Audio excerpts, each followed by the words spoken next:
Bonsoir à tous, bienvenue dans le podcast de The Free Agent. Aujourd'hui, on va parler de la mi-saison en NFL. On va faire un petit point sur les trophées individuels et on va regarder qui a performé sur ce début de saison.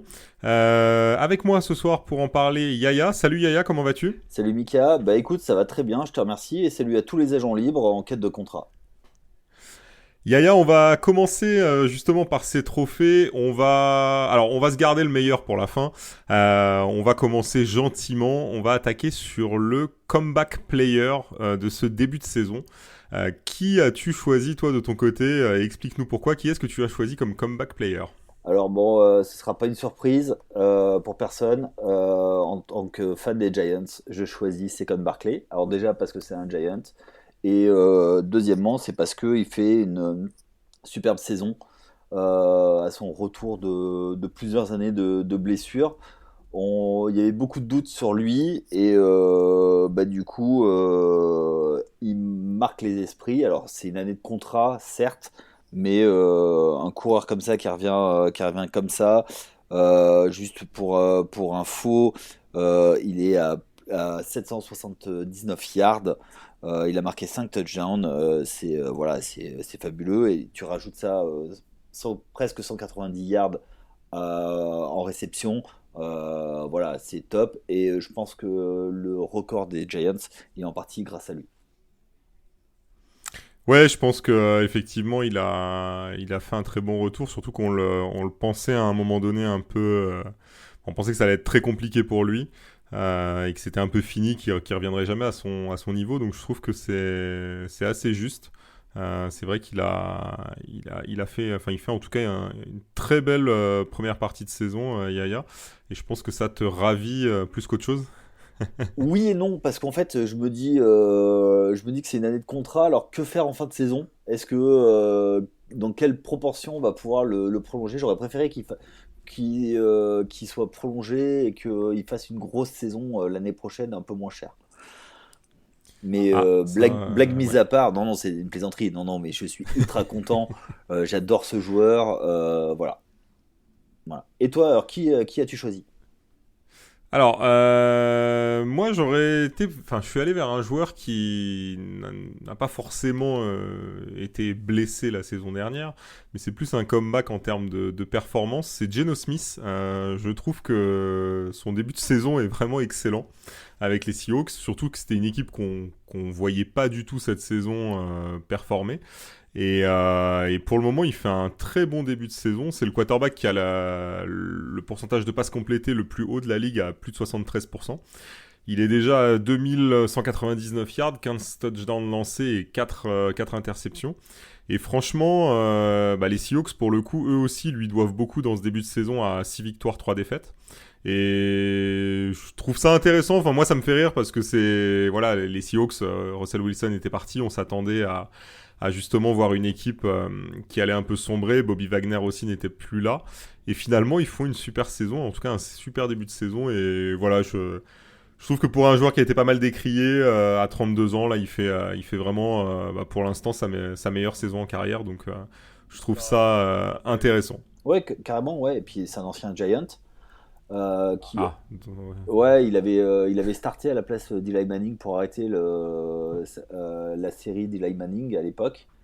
ouais. D'ailleurs, après le match, il avait remercié les coachs des Giants qu'il n'avait pas gardé, tout ça.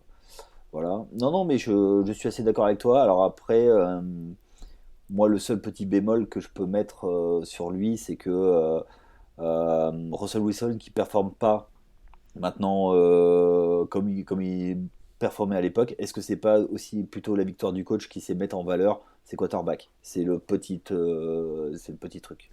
Voilà. Oui, oui, oui. Ah, oui. D'où mon choix de Euh, Saquon Barkley à côté du cœur, mais effectivement, Geno Smith est un excellent choix. Merci Yaya. On va passer à un autre trophée. On va aller vers le joueur défensif de ce début de saison. Yaya, tu t'es orienté vers qui? Pour le coup, il y avait un peu de choix là sur ce début de saison. Oui, alors j'ai hésité entre deux et moi j'ai voulu récompenser, pardon, excuse-moi, une équipe.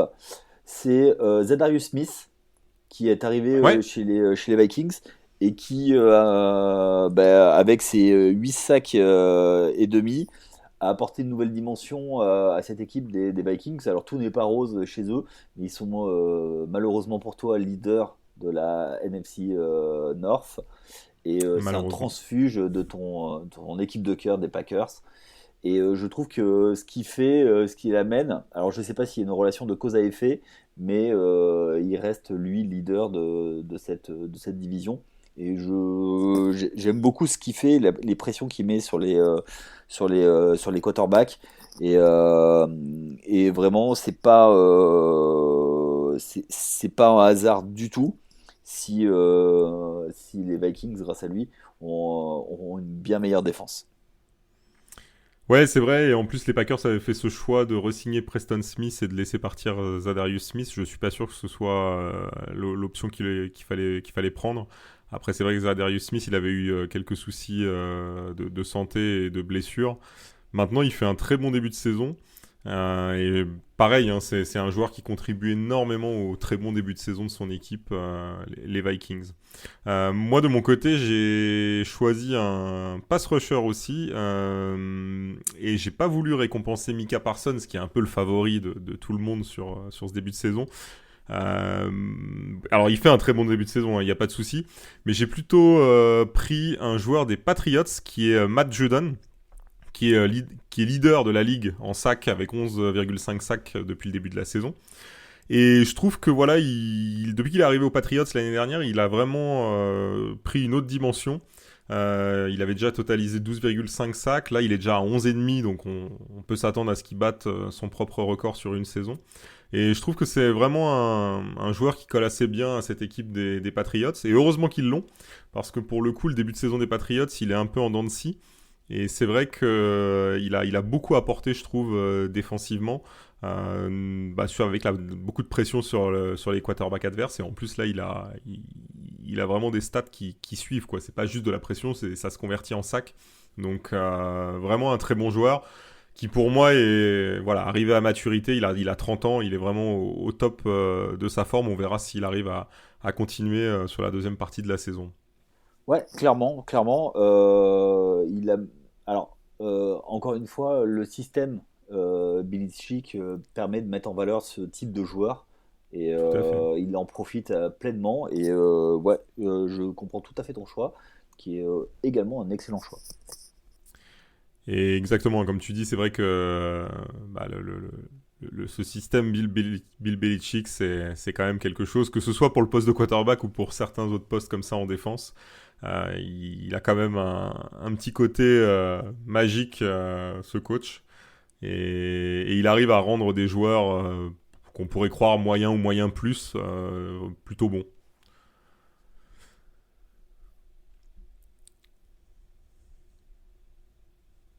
Ouais, tout à fait. Tout à fait.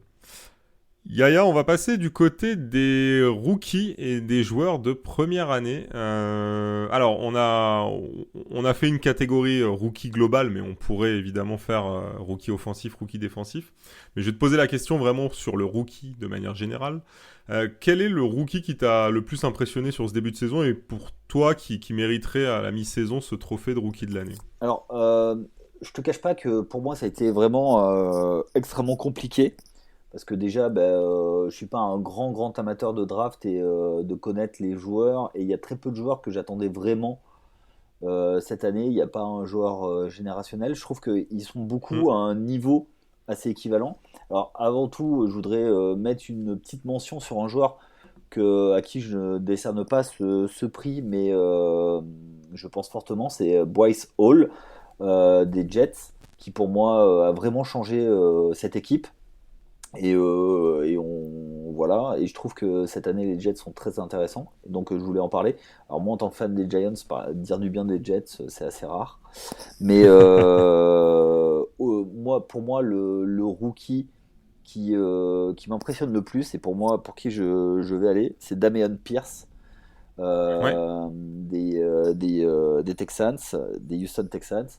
Dans le marasme qui est cette équipe, je trouve que ce qui produit, c'est quand même excellent. et derrière une ligne qui est un petit peu poreuse, réussir quand même à faire 678 yards, c'est quand même une sacrée perf. Et je pense que c'est une bonne pierre pour construire. Alors on connaît la fragilité des running backs, on sait que d'une saison à l'autre, ça peut être un peu fluctuant, mais avoir un joueur comme ça, c'est plutôt bien. Et puis il vient d'un programme de Florida, les Gators, à Gainesville, qui sait sortir des joueurs. Et c'est plutôt ce qu'il fait de très correct. Alors, surtout dans l'équipe dans laquelle il est. Alors, il est extrêmement bien coaché aussi, hein. Lovie Smith, c'est un Oui. sacré coach. Mais une équipe qui manque autant de talent des deux côtés du ballon, c'est compliqué. Et pas de ligne, un quarterback, on ne sait pas trop ce qu'il vaut, si c'est un vrai bon quarterback. Des receveurs K1, KA, même s'il y a Brandon Cooks. Alors, en ce moment, il fait un petit peu du boudin. Mais en tout cas, lui, il joue, il se pose pas de questions et il avance, il fait avancer son équipe. On l'a vu à plusieurs matchs. Donc c'est plutôt cool de voir ce type de joueur. Ouais, c'est clair. Et bon, comme tu l'as dit, hein, je pense que sur ce début de saison, c'est vrai que Brice Hall aurait vraiment mérité ce trophée. Malheureusement, la blessure qu'il a eue au ligament croisé font qu'il ne sera pas récompensé à la fin de la saison. Pierce, il est vraiment bien parti. Avec lui, il y a aussi Kenneth Walker, hein, le running back des Seahawks, qui depuis quelques matchs, parce que le début de saison a été un peu difficile, mais depuis quelques matchs, Ouais, il est surtout, en train de se révéler. surtout, il y avait Rashad Moi, de Penny. mon côté, vas-y, Il y vas-y. avait Rashad Penny devant lui. Et maintenant, Tout à fait. Qui s'est blessé. il a un peu tous les ballons. C'est ça. Ouais, c'est ça. Et on verra, mais bon, je pense que ça va se jouer entre l'un des deux. Moi, de mon côté, je suis parti sur un joueur défensif, plutôt un cornerback, sans trop de surprise, Ahmad Garner des Jets. C'est vrai que je le trouve... Ouais, Sauce Gardner, Sauce c'est son surnom, mais c'est vrai qu'il est, je le trouve très bon. Alors, on savait que c'était un excellent cornerback. Il est arrivé dans cette draft avec une très grosse hype autour de lui. Et il avait concédé aucun touchdown de mémoire lors de son parcours universitaire. Donc c'est assez fort. Et en tout cas, il montre qu'il a vraiment un très très gros talent. Je pense que c'est vraiment un futur top 3, top 5 de la ligue. Là, il a déjà totalisé 2 interceptions, 13 passes défendues. Il a intercepté Josh Allen lors du dernier match. Donc c'est vrai que c'est un peu symbolique aussi. Mais on voit en tout cas que c'est un joueur qui est vraiment excellent, très très bon aussi bien sur de la défense de zone que sur de la défense homme à homme. Et je trouve qu'il a vraiment apporté à cette équipe des Jets qui réalise un début de saison plutôt bon, même très bon on va dire, vu le calendrier qu'ils avaient. Et il a été un grand artisan pour moi de ce début de saison. Ouais, totalement. Alors après, les Jets ont un gros problème, entre guillemets, c'est que il y a les Bills devant et il y C'est a une ça. équipe de Miami, pareil, qui va certainement prendre un spot. Alors dans une AFC qui est extrêmement compétitive cette année, ça va être compliqué pour eux, mais il y a des bonnes bases pour le futur, et surtout parce que l'équipe est jeune, donc Ouais. c'est top. Ouais, ils font vraiment quelque chose, et avec un coach qui tient très très bien son équipe. On avait des doutes un petit peu à la fin de la saison dernière, et on se rend compte que quand on lui donne des armes comme il veut, notre ami Robert Sali ne fait pas que courir dans les tribunes avant les matchs. Il tient son équipe et il les amène vraiment là où il veut. Oui, et puis il y a vraiment, c'est vrai que ça va être intéressant de voir comment cette équipe va évoluer dans les prochaines années parce que déjà tu as eu pas mal de blessures. Faut pas oublier que Mekhi Betcon, le tackle, s'était blessé avant même le début de la saison. Et c'était l'un des meilleurs joueurs de l'équipe l'année dernière. Donc c'est vrai qu'ils ont été obligés un peu de se réorganiser. Et quand tu vois que là, ils jouent sans Vera Tucker, sans Betcon, sans Brice Hall non plus, et que malgré tout, ça fait quand même des très belles performances, je trouve que c'est très intéressant. Et j'ai hâte de voir comment cette équipe va évoluer vraiment dans les prochaines années, parce que je pense qu'il y a un très bon groupe. Il y a toujours un petit point d'interrogation sur Zach Wilson. Est-ce qu'il est vraiment capable d'être le leader de cette équipe?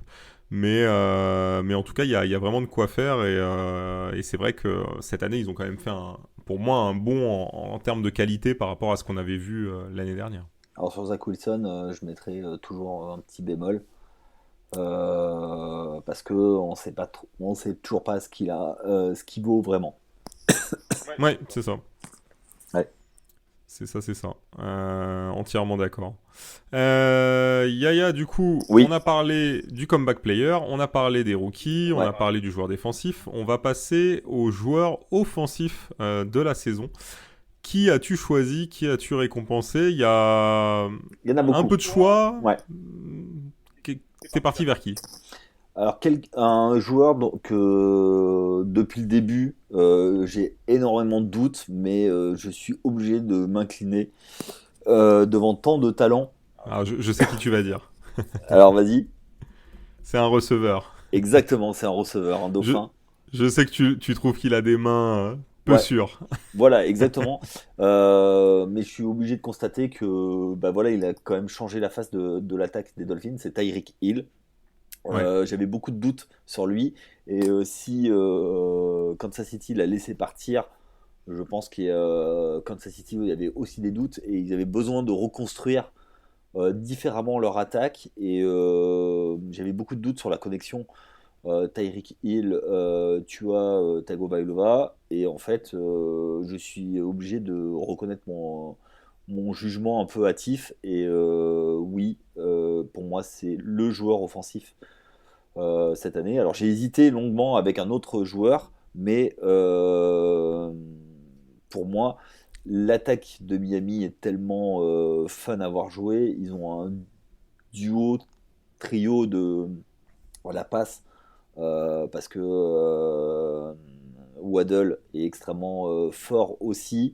Il profite énormément. Et un joueur dont on ne parle pas assez, j'en ai parlé dimanche, c'était Mike Gesicki, qui en tant que tight end fait bien le taf, surtout dans la end zone, avec des mains sûres pour aller jusqu'au touchdown. Et je trouve que c'est une équipe qui, en plus, avec l'arrivée de Jeff Wilson Jr., fait quelque chose à une attaque qui pourra à l'avenir être extrêmement forte, même si les 3 matchs perdus en l'absence de leur quarterback vedette vont peut-être coûter très cher à la fin de la saison. Ouais, on verra. Après, je te rejoins, hein. J'ai fait le même choix. Je suis parti sur Tyreek Hill. Déjà, il faut quand même savoir qu'il a battu le record de yards totalisés pour un receveur sur les 9 premiers matchs de la saison. Et le record appartenait à Calvin Johnson avec 1083 yards. Et Hill en a totalisé 1104. Donc ça, c'est quand même déjà énorme. Et évidemment, en battant ce record-là, il est aussi sur les traces du record de Calvin Johnson sur les yards sur une saison, puisque Calvin Johnson avait totalisé 1964 yards en 16 matchs, et que là, Tyreek Hill aura un match de plus pour pouvoir le battre, et à l'allure où il va, il devrait le battre s'il reste sur ce rythme-là. Donc c'est quand même très très très fort. Et il a une moyenne de 123 yards par match. C'est juste hallucinant sur ce début de saison. Et tu disais, il a transformé le visage de cette attaque. J'irais même plus loin. Pour moi, il a même rendu bon Tua Tagovailoa. Alors que moi, j'avais des gros doutes sur lui. Et... Hein? Ouais, moi aussi, mais au final, j'ai l'impression qu'il le rend bon, et il a rendu cette attaque effectivement bien meilleure. Ça libère aussi des espaces pour des joueurs comme Waddle. Gesicki, je dirais que c'est même limite dommage, parce qu'au final, il est même sous-utilisé par rapport à ce qu'on a connu dans les précédentes saisons. Mais bon, maintenant, il y a une arme de plus aussi, donc forcément, ça joue. Et c'est vrai qu'on avait même parlé peut-être d'un trade avant la trade deadline pour lui. Mais en tout cas, Tyreek Hill, c'est vraiment un phénomène, et clairement l'un des meilleurs actuellement dans la ligue à son poste. Et paradoxalement, c'est vrai que celui qui a été vraiment le joueur offensif l'année dernière, Cooper Kupp, on le voit beaucoup moins cette année. Donc c'est marrant aussi comment Hill a repris vraiment le flambeau. Et et il risque de battre tous les records que Cup a pratiquement battus l'année dernière. Exactement. Exactement. Alors oui, il y avait Cooper Cup auquel j'avais pensé parce que c'est le seul qui surnage dans le marasme des Rams. C'est clair. Il y a des mentions. Alors après, on va peut-être pouvoir faire quelques petites mentions puisqu'on avait le même choix. Moi, j'avais pensé à Nick Chubb qui tient l'attaque des Browns et qui est Oui, pour moi c'est vrai. un des meilleurs running back. J'ai pas mis Derrick Henry parce que le début de saison a été très poussif et que maintenant il revient bien, mais le tout début de saison a été très poussif. Et puis bah, il y a Justin Jefferson et Stephen Diggs qui font quelque chose de très correct aussi dans leurs équipes respectives. Ouais, tout à fait. Tout à fait, tout à fait. Et c'est vrai qu'il y a du choix, en tout cas cette année, du côté du joueur offensif. Avant de parler du MVP de la saison, enfin, ou en tout cas de la mi-saison, on va aller du côté des coachs. Yaya, quel coach, selon toi, mérite ce trophée de meilleur coach de ce début de saison? Sachant que là aussi, il y a quelques choix quand même. Ça peut se discuter. Oui, totalement, mais pour moi, c'est un vrai choix du cœur. C'est Brian Dabble. Oh non. Alors, je vais m'expliquer. Tu peux ne pas être d'accord, mais qui aurait parié que les Giants seraient avec un record de 6-2 et, euh, et avec un effectif aussi limité, parce qu'on ne peut pas dire que autre chose qu'un effectif limité, ils arrivent à faire ça avec des choix de play calling et plus que lui tout seul, c'est l'ensemble du staff que je souhaite mettre en avant pour ce début de saison qui est au-delà de toute espérance. Et même si le bémol par rapport à ça, c'est le calendrier, qui est un des calendriers les plus faciles de la ligue, statistiquement, je trouve que ce qu'il a fait, et notamment sa capacité à inverser les résultats, où les premières mi-temps étaient mais catastrophiques, et deuxième mi-temps, ils arrivent à gagner des matchs rien qu'à la force du coaching et ce qu'il insuffle dans l'équipe. Ben voilà. Et puis il est fun à suivre. Moi, j'adore ce coach. Et vraiment, il met un truc dans l'équipe qui est fun à voir jouer. Et c'est une équipe qui lâche bas. Qui, c'est vraiment un vrai choix du cœur. Eh ben écoute, on l'a entendu en tout cas. De mon côté, j'ai pas pris Brian Dabble, même si je reconnais qu'il a fait un très bon travail avec les Giants sur ce début de saison. Je suis allé vers la facilité, j'ai pris Nick Sirianni. Tout simplement parce que aujourd'hui, bah, les Eagles sont la seule équipe invaincue de ce début de saison. Et que Sirianni, surtout, je trouve qu'il a fait un excellent travail depuis qu'il est arrivé à Philadelphie.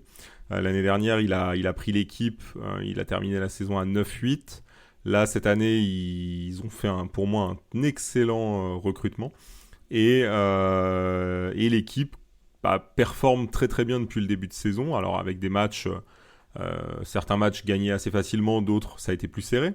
Mais en tout cas, je trouve qu'il y a vraiment quelque chose dans cette équipe. Alors on verra si s'il est capable de tenir ça jusqu'à la fin de la saison, même s'il termine pas invaincu, mais il va avoir des adversaires quand même, pour certains, un peu plus solides, comme les Cowboys notamment.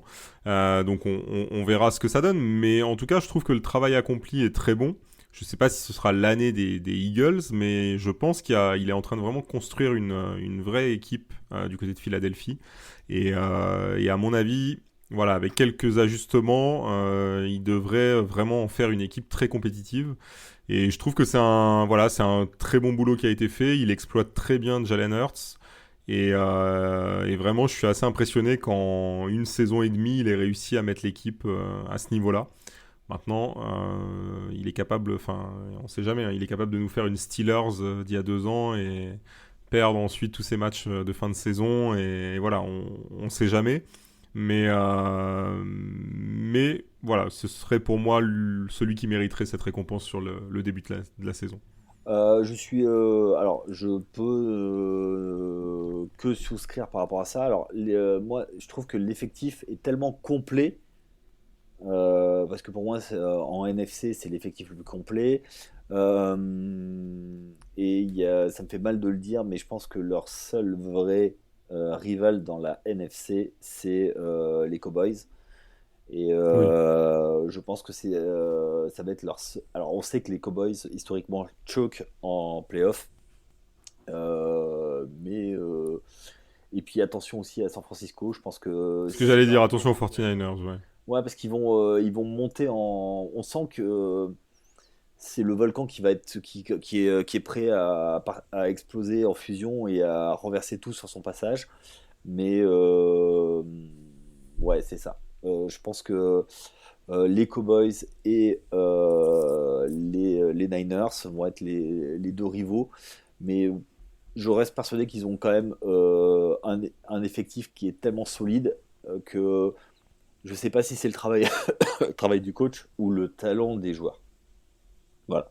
C'est pour ça. Ouais, ouais, je suis assez d'accord. Je pense qu'en tout cas, Mais après, on peut lui décerner le coach of the year parce que c'est lui qui a le meilleur bilan et que ce qu'il fait est vraiment très très cohérent. Ça, je suis d'accord. complètement. Complètement. Et après, voilà, encore une fois, on verra où il termine la saison. C'est vrai qu'il a un calendrier qui est plutôt facile. Donc, je pense il devrait finir avec un très très bon bilan. Tu dis ça parce qu'il va rejouer les Commanders ou les Giants. Et les Packers. Ah, ah mais Donc ça devrait aller. ah, tu n'as pas nommé Matt Lafleur comme meilleur coach.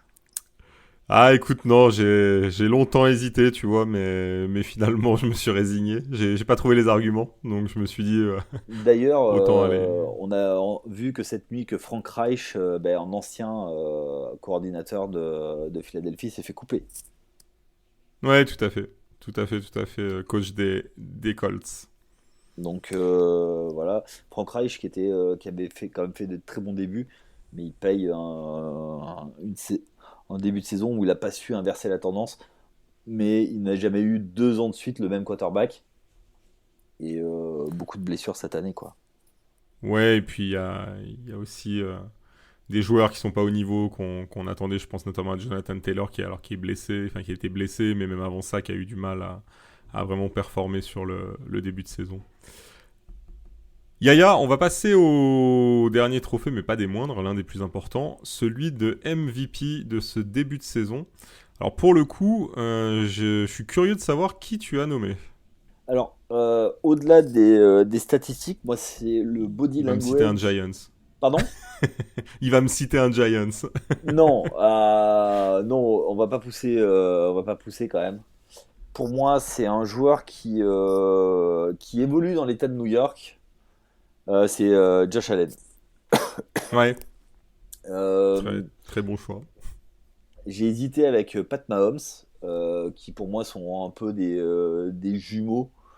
Je pense que leur rivalité aide à pousser l'AFC.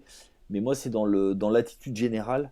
Et je sais plus dans quel match il était, mais je vais le retrouver.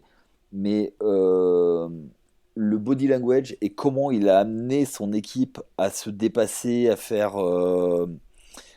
first down sur first down, et aller les chercher, on sent que c'est vraiment le vrai leader sur le terrain qui amène son équipe. Alors il y a eu deux manqués, hein, notamment contre Miami où il y a eu une très mauvaise gestion de l'horloge.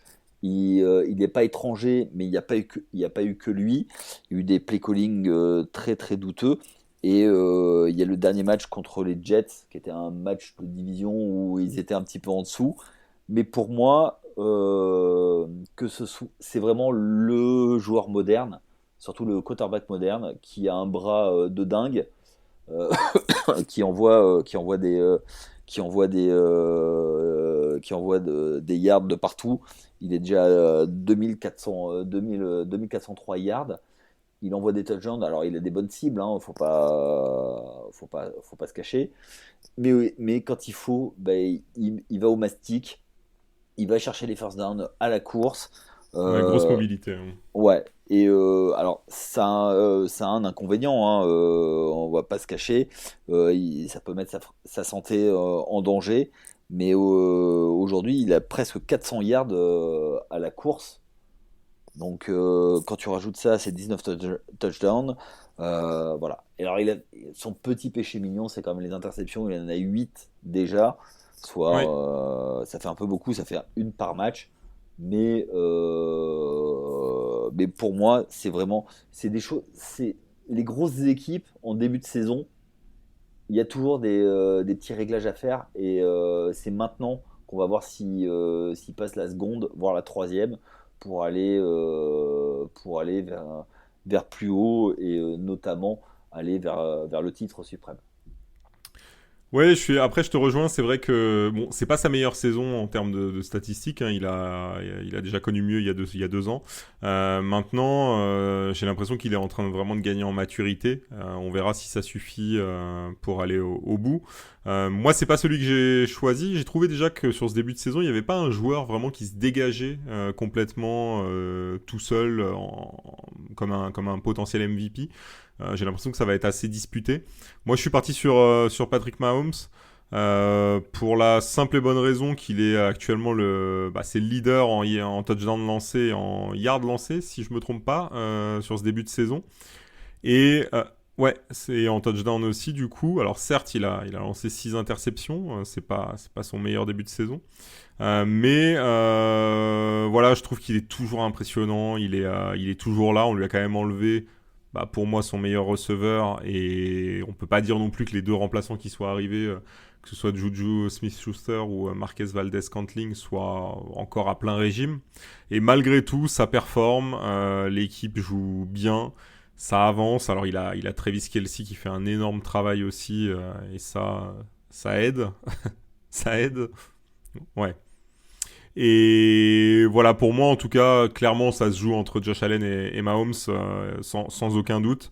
Mais voilà, si je devais choisir sur ce début de saison, j'aurais pris Pat Mahomes. Parce que vraiment, je le trouve toujours aussi impressionnant. Et il a quand même un côté un peu extraterrestre. C'est assez fou. Ouais, ouais, ouais. Et je trouve que, un peu à l'image d'autres joueurs, un peu comme Rodgers, certaines années avait pu le vivre à Green Bay, on mise beaucoup sur lui et il arrive encore à répondre présent. Quand je pense aux Bills, c'est vrai que les Bills, par exemple, je trouve que c'est vraiment plus un collectif. Il y a vraiment il y a une grosse défense, il y a tout ça. Du côté des Chiefs, j'ai vraiment l'impression qu'on met beaucoup, beaucoup de responsabilités sur lui et il répond toujours présent. Donc c'est vrai que c'est assez fort, je trouve. Il y a un truc qui pour moi est symptomatique, c'est qu'il a lancé entre guillemets une mode chez les quarterbacks, c'est la shovel pass. Ouais, Et il l'a remis au goût du jour. ouais, et en fait, voilà, Josh Allen, lui, ça va plus être le side arm, c'est-à-dire le lancer de ballon avec sur le côté, Mhm. qui est peu traditionnel. Et d'ailleurs, Patrick Mahomes aussi. Et je trouve que c'est difficile entre les deux de choisir, en fait. C'est les goûts et les couleurs.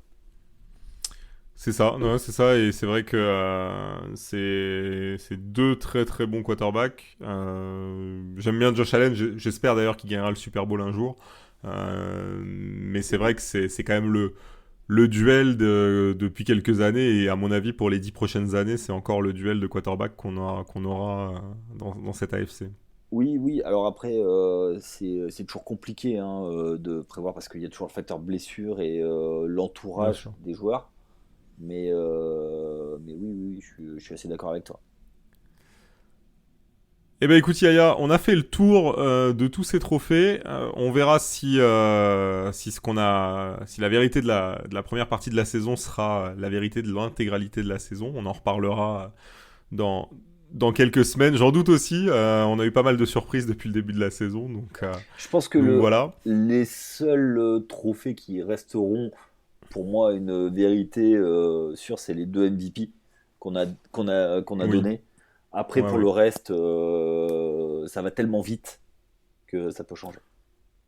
Ouais, je pense que Sirianni ira chercher le coach de l'année parce que je pense qu'avec le calendrier que les Eagles ont, à mon avis, ça devrait aller.